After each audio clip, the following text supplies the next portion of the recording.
우리가 벌써 로마서 강의를 시작한 지가 21번째 시간입니다. 로마서 1장 시작한 이후로 지금까지 21주를 달려왔습니다. 이제 마지막 장면으로 가죠. 16장이 마지막이니까 제가 미국 가기 전에 이 로마서 강의가 다 끝날 겁니다.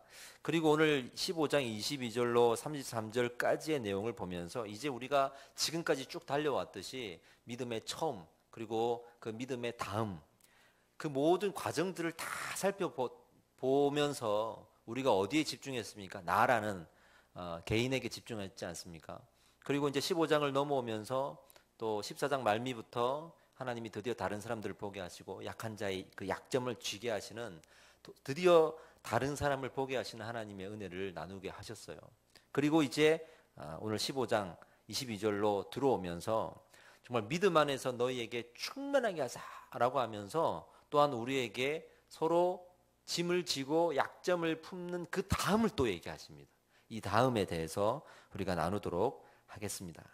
이제 바울이 어떤 이야기를 하냐면 드디어 로마로 가겠다라고 밝혀요. 이 성경이 로마서 강해잖아요. 로마서라는 제목으로 쓰여진 성경이란 말이죠. 그 말은 로마에 있는 교인들에게 편지를 쓴 것이에요. 즉 지금 바울이 로마로 가서 설교를 한 게 아니고 이제 갈 텐데 미리 편지를 쓴 거예요. 이유가 있을 겁니다. 이 편지를 미리 쓰고 이 편지의 대상자들, 이 편지를 지금 읽어보고 은혜를 나누고 있는 그 대상자들, 즉 로마 교회 성도들을 만나러 가겠다라고 이제 말합니다. 그런데 사실은요, 바울이 진짜 가려고 하는 곳은 따로 있어요. 로마가 최종 목적지가 아니고 스페인입니다. 성경에 나오는 대로 서바나죠. 스페인에 가서 복음을 증거하는 것이 그의 최종 목적이었고 지나가는 길에라고 했습니다. 그러니까 스페인에 갈 때 내가 로마를 들르겠다라는 거예요. 들르겠다라는 거예요. 왜 스페인에 가고자 했냐면 당시에 두 가지 뜻이 있었어요. 하나는 로마의 서쪽 끝이 바로 스페인이었기 때문에 이곳이 땅 끝의 의미를 가진 지역입니다.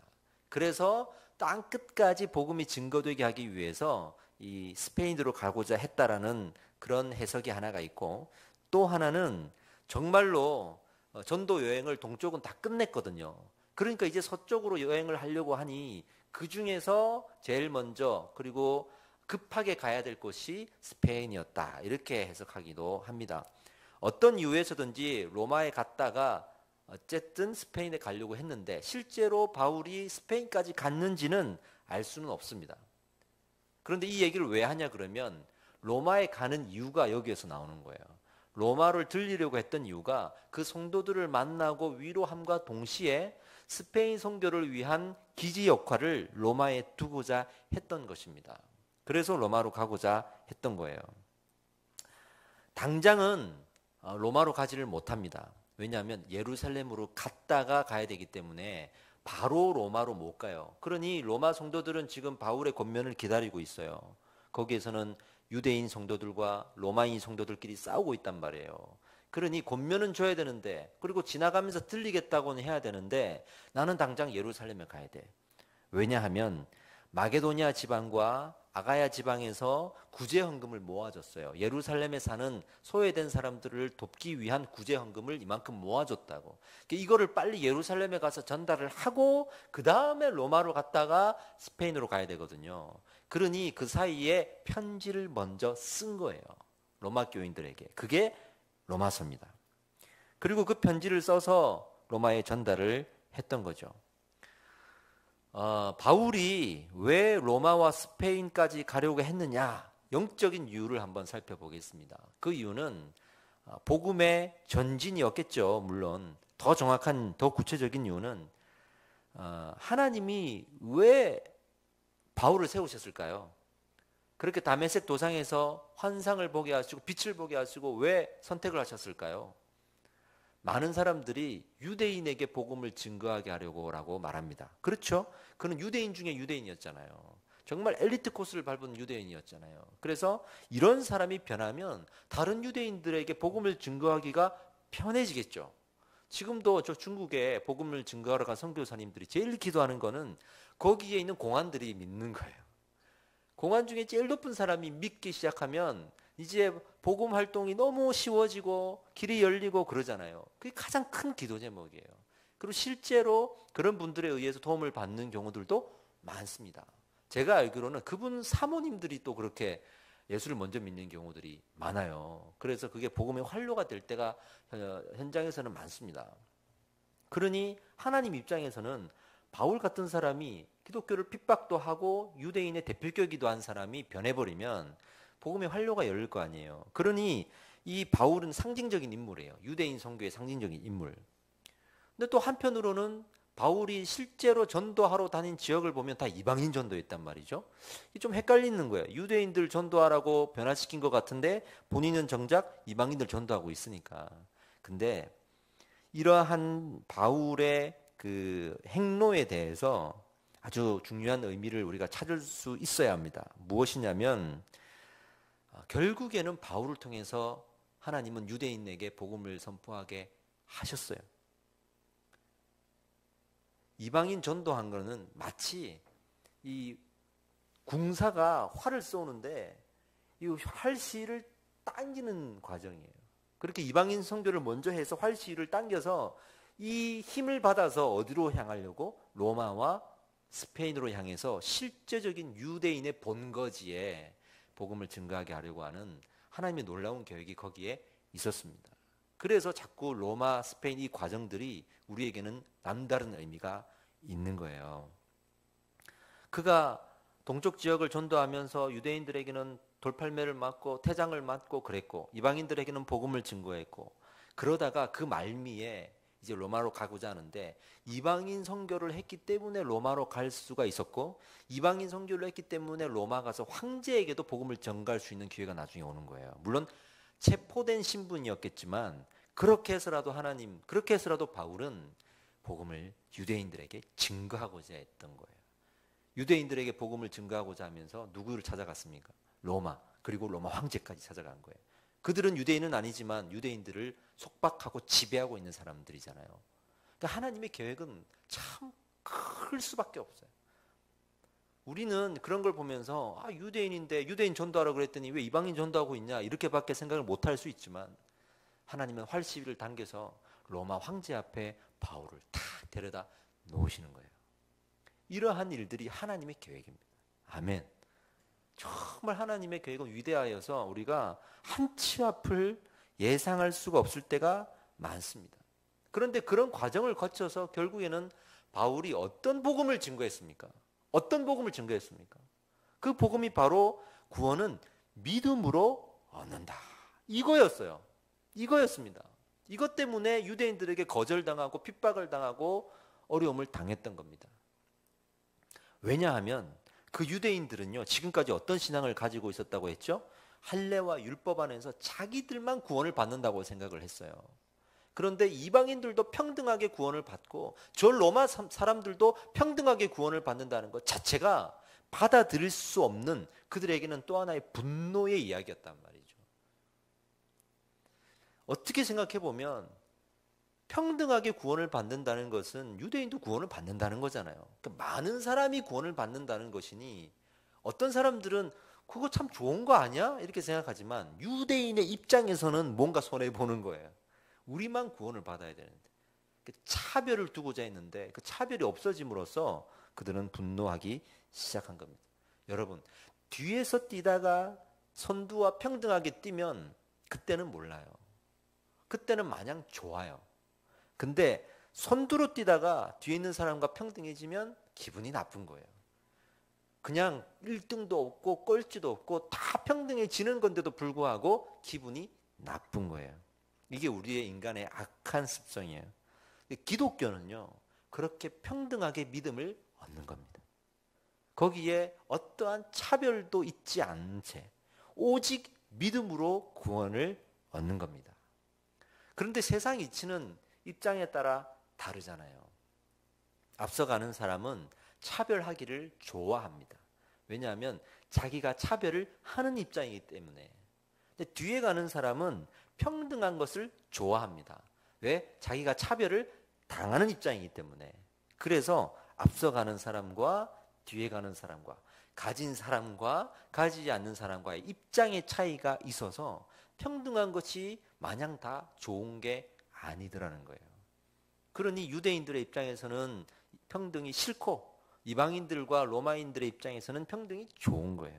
이런 일들이 벌어져서 그 사이에서 사도들과 특히 바울이 핍박을 받은 거예요. 근데 세상은 누구에 의해서 지배가 됩니까? 앞선 사람 중에 지배가 됩니까? 뒤에 있는 사람들 의해서 지배가 됩니까? 앞에 있는 사람, 힘 있는 사람, 가진 사람, 이런 사람들에 의해서 세상이 지배가 돼요. 여기서 차별이 생기는 거예요. 차별이 생기는 거예요. 주인과 종이 나누어지고 1등과 꼴찌가 나누어지고 부자와 가난함이 나누어집니다. 하지만 이 차별을 만들어내는 앞서가는 사람들은 또 누구보다도 차별당하기를 싫어합니다. 내가 차별당하기 싫으니까 내가 차별을 하는 거예요.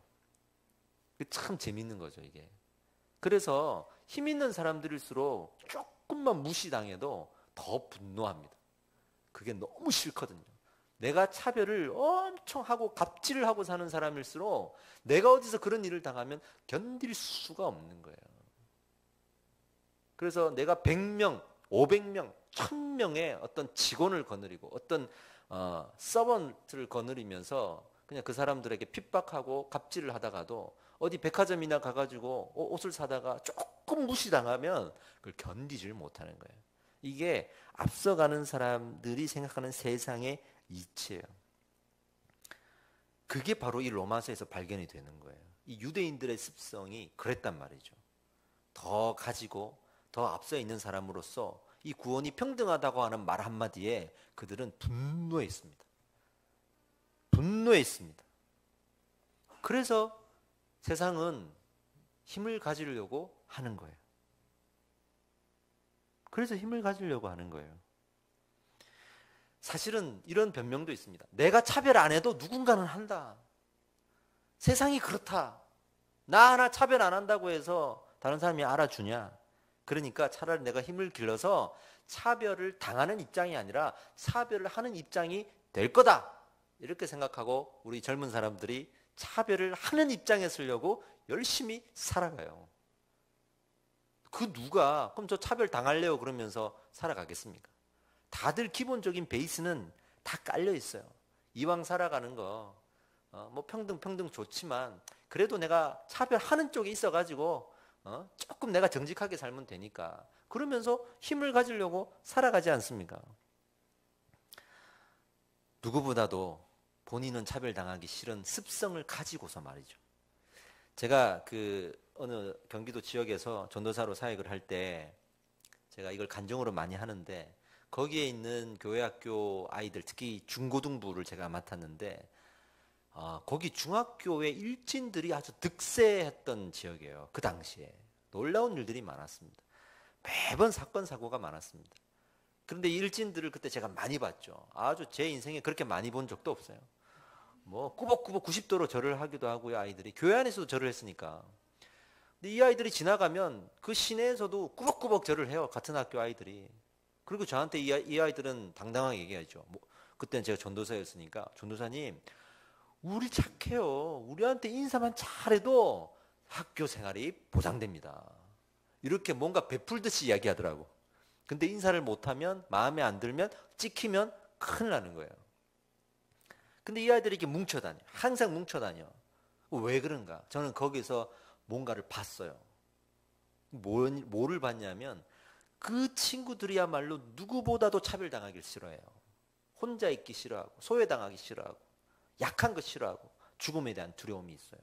그래서 누구보다도 일반 평등한 사람보다도 이 두려움과 무서움과 차별당하기 싫은 마음이 있으니까 힘을 모으고 세력을 모으는 거예요. 그리고 몰려다니면서 괜히 가만히 있는 사람도 푹 찔러갖고 야 우리 힘 있다? 안 물어봤는데 그리고 또 지나가는 사람도 푹 찔러놓고 때려놓고 야 우리 이렇게 힘 있다? 아무도 안 궁금해. 그러니까 일반적으로 아주 평화롭게 살아온 사람 일반적인 가정에서 살아온 사람들은 그 정도까지 상처는 없기 때문에 그냥 내가 차별 안 하면 되고 차별 안 당하면 되고 그러고 살아가는데 이 친구들은 집에서부터 차별을 어릴 때부터 당하고 살아왔기 때문에 차별에 민감한 거예요. 그래서 내가 차별을 하고 살아야지라고 생각이 되어서 학교 가면 그런 아이들끼리 모여가지고 차별을 하면서 살아가는 거예요. 그래야 이기고 그래야 되는 줄 알고 내가 차별을 하지 않으면 나는 차별을 당한다고 생각하기 때문에 그런 마음으로 살아가요. 근데 이 친구들이 혼자 있을 때 만나면 그렇게 착할 수가 없어요. 왜? 혼자서는 아무것도 할 수가 없거든. 그러니까 차별을 안 당하려고 또 그렇게 착해져요. 또 버스에서 이렇게 혼자 만나면 전도사님 이렇게 얘기하면서 공손해지고, 근데 같이만 있으면 갑자기 어깨에 힘이 들어가고 말투가 달라지고 버릇이 없어지고 그렇게 되는 거예요. 이런 우리의 습성들을 저는 봤습니다. 근데 이게 우리 교회 안에서도 있어요. 교회 안에서도 그런 목적으로 사람들이 점차 모이기 시작을 했습니다. 어떤 힘 있는 사람 위주로 주변으로 모이기 시작을 합니다. 성가대가 그렇게 모입니다. 권사회가 그렇게 모입니다. 여전도에 심지어는 밥을 하는 주방까지 힘 있는 사람 주변으로 모여서 그 사람 위주로 일이 돌아갑니다. 왜냐하면 그 사람 옆에 있으면 도움을 받거든요. 내가 세상에서 어려움을 당해도 교회 안에서 힘 있는 사람은 세상에서도 힘 있는 사람이니까 도움을 받는단 말이죠. 이 사람이 세상에서 어떤 일을 하더라. 그럼 내가 그 옆에 있고 싶은 거예요. 그 힘을 좀 빌리고 싶고 그 힘에 의지하고 싶은 거예요. 그러면서 그 사람에게 모입니다. 새신자들이 들어와도 어느 장로님이 어느 성도님이 힘이 있는지 알 수 있어요. 그렇게 우리는 습성상 힘 있는 곳에 모이게 되어 있습니다. 근데 여러분, 우리 안에 복음이 살아있지 않으면 그렇게 되는 거예요. 우리 안에 복음이 살아있지 않고 마음이 비어져 있으면 그 세상의 이치가 우리 마음에 들어오는 거예요. 그리고 힘을 가지려고 우리도 바둥바둥 살아가는 거예요. 우리가 마음이 비어져 있으면 공허하고 늘 외롭잖아요. 세상에 나가서 맨날 약한 을의 입장, 갑질을 당하고 살다 보면 교회 와가지고 힘을 갖고 싶어요. 여기 안에서라도 힘을 갖고 싶어요. 그래서 세상 사람들처럼 교회는 다니는데 힘을 가지고 싶어 하는 거예요. 예전에 이런 경우들이 있었습니다. 사실은 처음에는 교회는 찬양은 다 성가대가 있어요. 클래식 음악이 위주가 되었단 말이죠. 근데 그 성가대가 한동안 엄청 유행을 타다가 어느 순간부터 조금씩 사라지기 시작했어요. 왜냐하면 중소형 교회에 주로 그런 일들이 많았는데 그 성가대 안에 힘 있는 사람이 이제 생기기 시작하고 그 성가대에 똘똘 뭉치는 거예요. 그래서 아무도 그 성가대를 통해 뭐라고 말 못하는 교회 안에 또 다른 세력이 되고, 그러면서 점점 이분들의 말이 힘이 생기고 그런 일들을 겪으면서 나중에는 성가대를 안 세우는 교회들이 점점 세워지기 시작했습니다. 지금 신생 교회, 개척되는 교회는 사람이 있어도 성가대부터 잘 안 세워요. 그런 어떤 트라우마가 있어요, 교회는. 그렇지 않은 교회들도 많지만 그런 교회들도 많아요. 그러면서 이제 실용음악이 득세하면서 예배팀이 이렇게 세워지잖아요. 그러니까 그 트라우마를 갖고 있는 교회다 보니까 이 예배팀도 그렇게 될 거라고 생각하고, 또 실제로 또 해보니 그렇다는 이야기도 들리고 하니까 이 찬양하는 사람들이 그 피해를 다 보는 거예요. 힘을 안 실어주는 거예요. 저 사람들 친해지면 독립군단이 되고, 독립군단이 되면 말 안 듣고 또 자기 문제 일으키고, 조금만 싫으면 어지럽히고 나가버리고, 이런 고정관념이나 인식들이 생겨버렸어요. 그래서 많은 교회들이 찬양이 필요해서 찬양하는 사람들을 세우지만 찬양하는 사람들을 지원하지 않고 그 사람들을 계속 관계가 어렵게 끌고 가는 경우들도 많습니다. 그런 과정이 있었기 때문에 그래요. 한 예를 들었지만 그런 예들이 교회 안에 각 공동체에 있는 거예요. 각 공동체에 있는 거예요. 그러니까 교회 안에 이런 모임들이 정확하고 건강하지 않는 목적으로 모이면서 생겨난 결과예요. 강해져서 힘을 가지려고 하면 안 돼요. 교회는 모임마다 강해지려고 모이면 안 돼요. 절대 그러면 안 돼요. 그럼 망합니다. 하나님이 무너뜨립니다. 약해져서 힘이 빠지려고 모여야 돼요. 약해지려고 모여야 돼요. 이게 성경의 원리입니다, 여러분. 어떻게 하면 힘이 빠질까? 어떻게 하면 우리가 힘이 빠질 수 있을까? 그러려고 모여야 돼. 교회의 소그룹은 그래야 돼요. 교회의 존재 목적도 그래야 돼요. 어떤 특권의식이나 차별의식을 내려놓는 모임이 돼야 됩니다. 사회 권력층이 모이는 그런 모임이 되는 게 아니라 우리가 약자가 되자라고 말하는 모임이 되어야 합니다. 힘이 빠져야 사람들이 기쁨과 순전함으로 그 모임에 함께할 수가 있어요. 힘이 빠져야 힘없는 사람들이 함께 기뻐할 수가 있고, 힘없는 사람들과 함께할 수가 있고, 힘없는 사람들을 위로할 수가 있고 도울 수가 있는 거지. 자기의 힘을 기르기 위해서 모으면 그 모임은 자기들의 이기적인 집단이 되는 거예요. 교회가 그렇게 모여도 안 되고 어떤 모임이든 그런 식으로 모이면 안 되는 겁니다. 힘이 빠져야 된다고 했죠. 모여가지고 힘을 기르기 위해서 뭐 하겠습니까? 힘을 기르기 위해서 거기서 성경 공부하겠습니까? 그건 형식이죠. 그거는 그냥 거칠해요. 실제로 그 사람들이 하는 거는 다른 사람 욕보이는 거예요.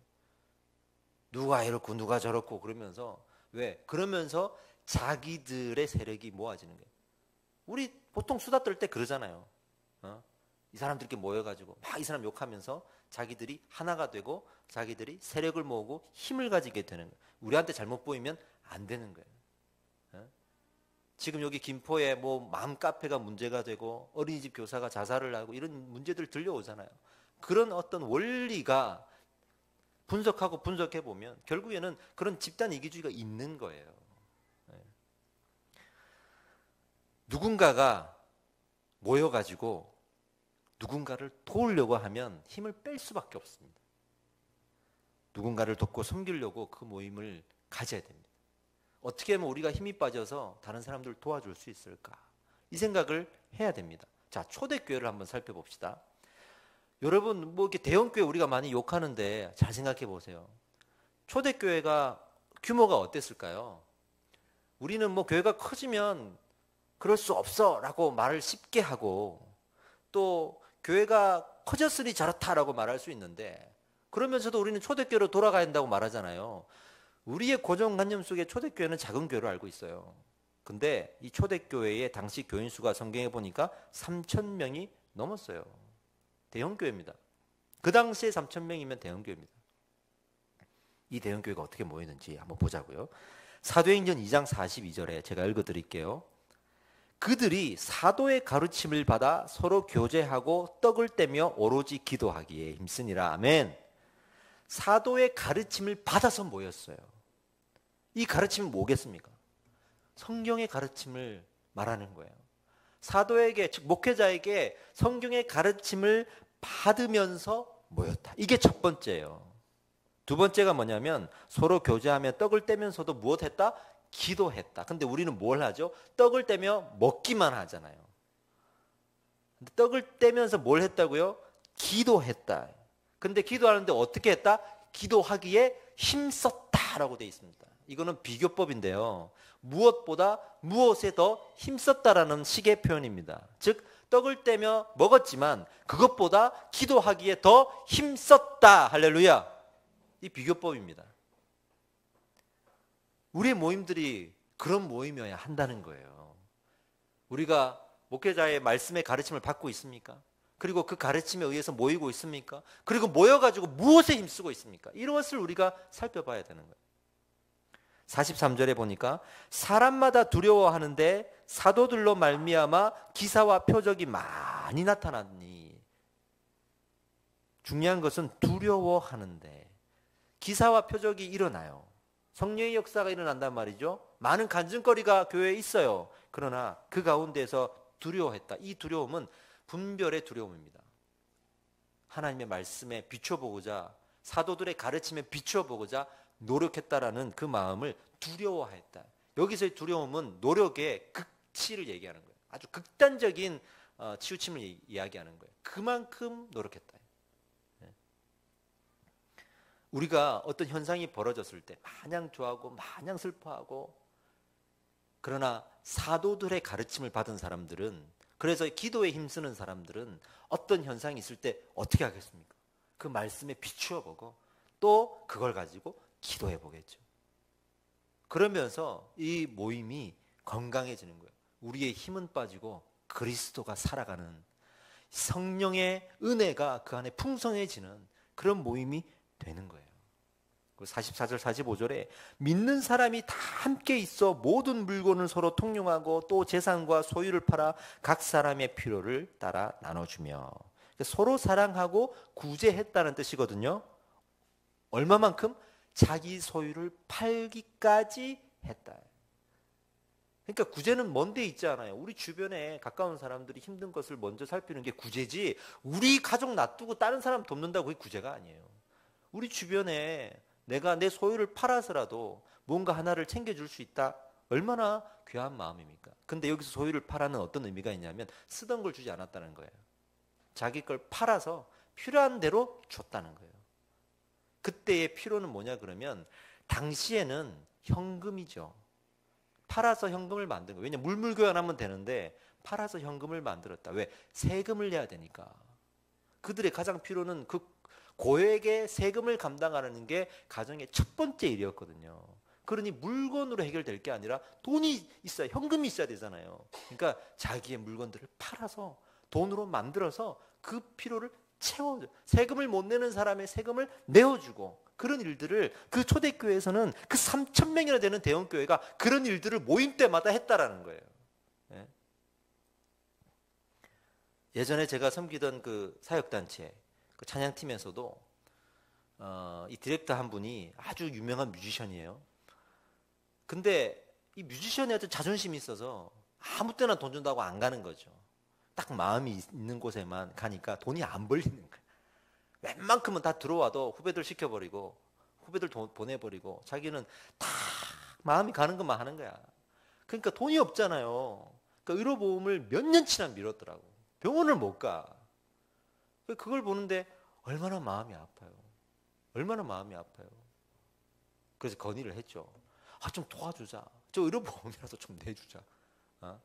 그래가지고 십시일반 모아가지고 그 의료보험비를 좀 내줬던 적이 있습니다.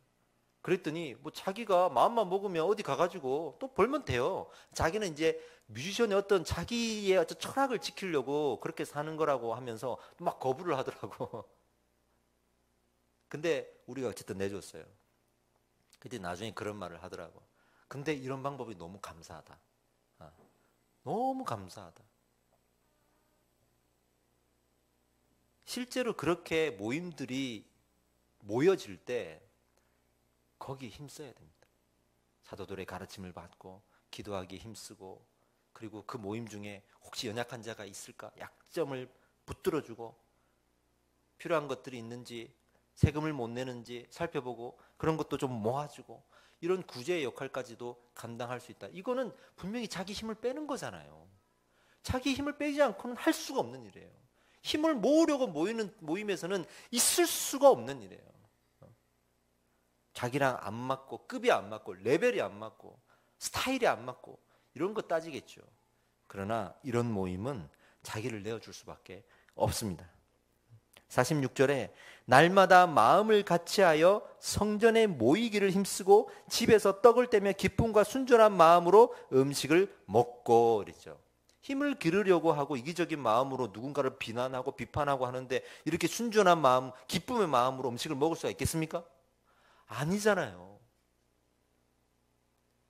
제가 청년 공동체를 이렇게 담당을 하고 이렇게 셀 또는 소그룹을 제가 많이 감당을 해보면 뭘 발견할 수 있냐면요.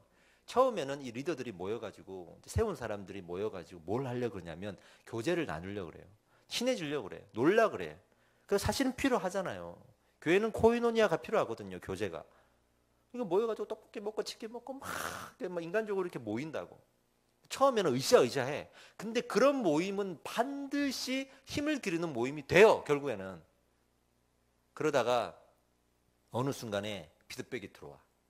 그 세론들이나 공동체 사람들이 피드백을 나한테 가지고 와. 뭐냐면 왜 우리는 공급을 안 해주냐. 왜 우리는 맨날 인간적인 모임만 가지냐. 왜 우리는 영적으로 공부를 받지 못하냐. 그러면서 그 모임에 안 가려고 해. 그러면 이제 리더는 갑자기 당황스러운 거지. 정말 나는 사랑으로 아껴줬다고 아껴주고 내 거 돈 지갑 열어갖고 맨날 사주고 같이 으쌰으쌰 했는데 뒤로는 목사님께 가가지고 공급을 안 해줘 이렇게 얘기하니까 내 앞에서는 잘 먹고 잘 떠들고 잘 얘기했는데 이 배신감이 들어가지고 또 막 힘들어하네 이게. 근데 어떤 공동체는 딱 모이면 막 기타 치면서 찬양하고 그래도 말씀을 목사님 그 들은 말씀을 나누려고 좀 하고 그러잖아요. 그 처음에는 사람들이 우리도 좀 놀자 이렇게 얘기하기도 하고 근데 시간이 지나 보면 알아요. 그런 모임에 변화가 먼저 일어납니다. 변화가 먼저 일어납니다. 그래서 우리가 모임을 가질 때마다 무엇에 집중하는지 정말 중요해요. 그런 의미에서 우리 청년부가 토요일 날 첫 모임할 때부터 제가 우리 양육으로 모이자. 내가 확신반을 하겠다라고 했을 때 감사하게 우리 청년부도 동의하고 그렇게 해서 지난 토요일 모였는데 얼마나 감사한지 몰라요. 그 피곤한데 토요일 날 와가지고 말씀으로 이 목자에게 양육을 받고자 모였다는 것이 얼마나 의미가 있고 감사한지 몰라요. 46절에 하나님을 찬미하며 또 온 백성에게 칭송을 받으니 주께서 구원받은 사람을 날마다 더하게 하시더라. 온 백성에게 칭찬을 받았다고 했습니다. 누가요? 초대교회가 몇 명이 3,000명이나 되는 대형교회가. 요즘에 그럴 수 있어요. 그렇게 큰 교회로 그렇게 온 백성의 칭송을 받는 교회가 어디 있습니까? 근데 초대교회는 그랬다는 거예요. 그러니까 초대교회로 돌아가자는 말이 작은 교회로 돌아가자 이렇게만 말하면 안 돼요. 얼마나 모이더라도 어떤 수가 모이더라도 우리가 무엇에 집중하고 있는지가 중요한 거예요. 무엇을 가지려고 하는지 무엇을 내려놓으려고 하는지 그런 모임인가가 중요한 거예요. 로마가 지배하고 있을 때 기독교를 박해하기 시작했죠. 10대 박해라는 아주 긴 시간 동안 핍박을 했던 시절이 있었습니다. 10대 박해가 지나고 났을 때 교회의 뚜껑을 열어보니까 더 부흥했더라는 거예요. 그 많은 순교자들이 그 당시에 화형을 당하고 그렇게 죽었는데도 뚜껑을 열어보니까 기독교는 전혀 망하지 않았어요. 그리고 많은 사람들에게 칭찬을 받았습니다. 왜? 그 사람들이 사회에 많은 유익을 줬거든요. 선한 행위를 했거든요. 그래서 핍박은 받았지만 결과로는 더 부흥되고 더 풍성해지고 더 칭찬을 받는 모임이 될 수가 있었어요. 그러니 어디에 집중하느냐가 그렇게 중요한 거예요. 그러면 이런 핍박이 있더라도 기독교는 그런 칭찬을 받아낼 수가 있더라는 기독교의 교회의 역사가 있어요. 우리가 안 된다고 할 필요가 없고 사회 탓하고 세상 탓하고 언제까지 그러면서 안 된다 우리는 잘했는데 쟤네들이 우리를 안 받아줬다 쟤네들이 우리를 기독교라 그런다 쟤네들이 목사라 그런다 세상 탓하고 마귀 탓하고 언제 그렇게까지 탓하면서 우리가 아무것도 안 하고 있을 겁니까? 그럴 필요가 없는 거예요. 핍박 중에도 교회는 살아남고 칭찬을 들을 수 있습니다. 이번 주일날 제가 또 그런 교회 역사를 또 말하려고 지금 준비를 하고 있는데 교회사를 살펴보면요 정말로 이 땅이 제일 악할 때 교회가 오히려 부흥했던 과거가 있습니다. 세상이 제일 악해서 왜 이런 세상에 태어나게 했습니까? 라고 하나님께 원망이 나올 뻔도 할 때 가장 믿음의 사람들이 일어나서 세상을 바꿔놓습니다. 그리고 기독교는 절대 한 번도 망한 적은 없습니다. 할렐루야죠. 여러분, 유대인에게 전하는 하나님의 메시지에 귀를 기울이십시오. 이 구원의 의미를 듣고 믿으라는 거 아니겠습니까? 이 평등함의 구원의 의미를 믿고 믿음으로 구원을 받으라는 거 아니겠습니까? 이 복음을 더 나아가서는 로마 교회와 스페인 교회에 전하라 이 말 아니겠습니까? 누구에게? 바울에게. 실제로 스페인으로 갔는지는 모르겠지만 바울은 그 사명을 안고 복음을 들고 나아갔던 거예요. 그러니까 로마서 15장에 와서 지금까지 자기를 돌보고 구원이 무엇인지 성화가 무엇인지 그 안에서 어떤 율법적인 의미를 깨야 하는지 율법의 완성은 무엇인지 계속 살펴오면서 자기를 돌아보게 하다가 그 과정을 다 마친 후에 이제 하나님이 바울에게 명령하기를 복음 들고 나가라. 복음은 그런 사람들이 들고 나가는 거예요. 복음은 그런 사람들이 들고 나가는 거예요. 그래서 구원에 대한 모든 지식들도 배워야겠지만 배우는 것으로 끝나지 말고 들고 나가는 것까지 우리 성도는 성장해 가야 됩니다. 자라가야 됩니다. 할렐루야.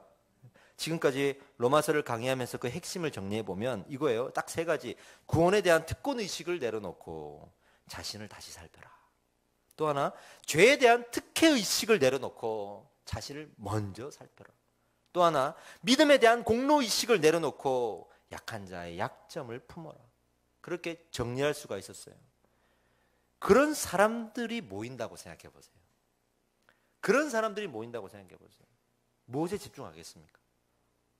그거는 하나님께 집중하고 복음에 집중하고 나를 내려놓는 특권의식과 특혜의식과 공로의식을 내려놓는 모임에 집중할 것입니다.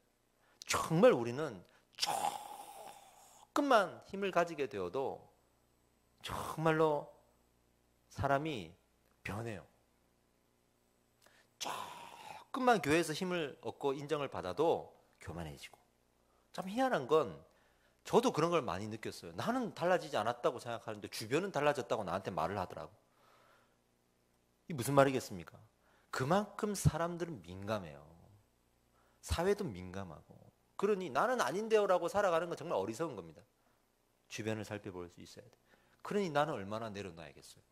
그런 사람들 앞에 내가 덕을 세우고 본이 되기 위해서 얼마나 많은 걸 내려놔야겠어요. 얼마나 많은 걸 내려놔야겠어요. 그래서 교회 모임의 목적은 그걸 다 내려놓기 위해서 서로가 모여가지고, 왜? 혼자서는 안 되니까. 혼자서는 죄와 싸울 수 없고 혼자서는 못 내려놓으니까 모여가지고 같이 하자. 이게 소그룹의 목적입니다. 거기에 무슨 위로를 하려고 뭐 이런 다른 이유가 들어오는 거는 그건 후차적인 문제고요. 저도 오늘 여기 뒤에서 낮에 오늘 또 운체활 운동을 오늘 했습니다. 한 달 동안 못 하다가 전도사님이 오셔가지고 1대1로 또 했는데 허리가 이제 많이 좋아지고 운동을 하고 있어요. 근데 하는데 오늘도 한 달 동안도 못 했지만 너무 피곤한 거예요. 너무 피곤하고 할 거는 많고. 그래서 낮에 오신다고는 하는데 미국 갔다 와서부터 다시 시작해야지.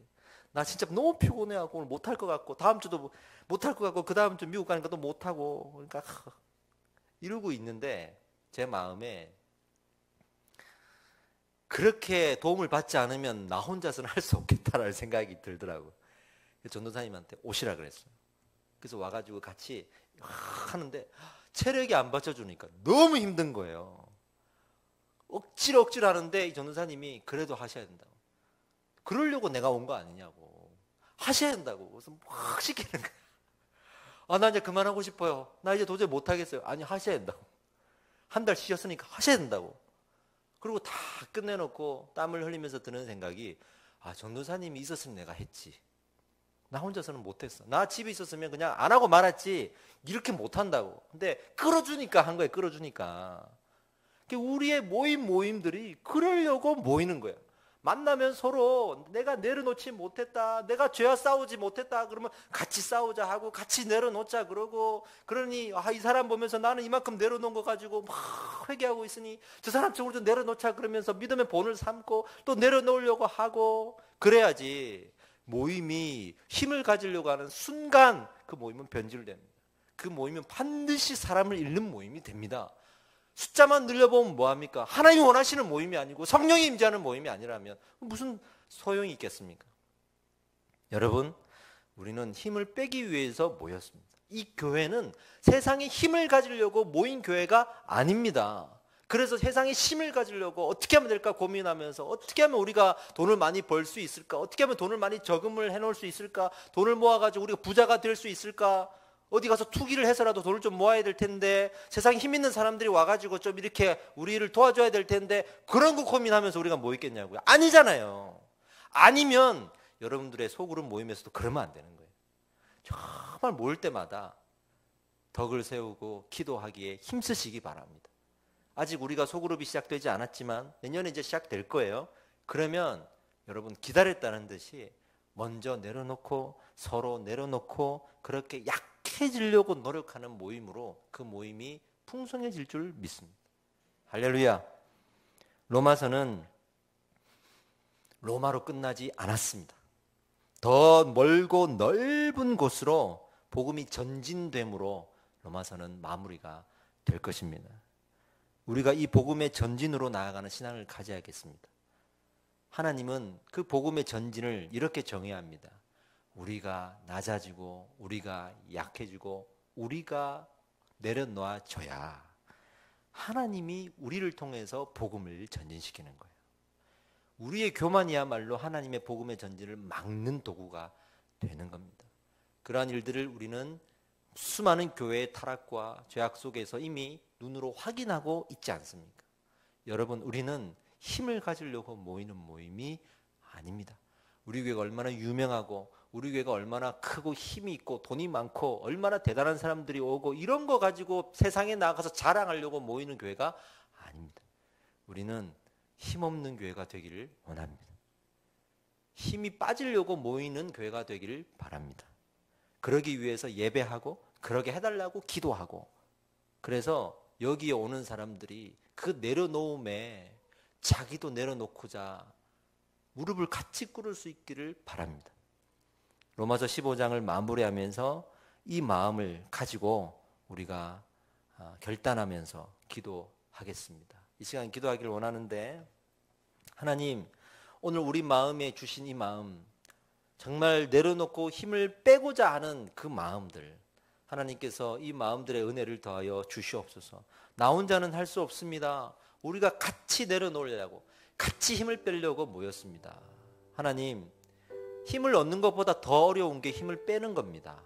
갖고 싶은 것을 가지는 것은 할 수 있지만 갖고 싶은 것을 내려놓는 건 정말 어려운 겁니다. 그 어려운 거 하려고 우리가 모였습니다. 그러니 우리가 모일 때마다 헛된 시간 보내지 않고 세월을 아껴서 예수 그리스도의 마음을 본받아서 이 교회가 초대교회처럼 그렇게 내려놓는 교회가 되게 하여 주시옵소서.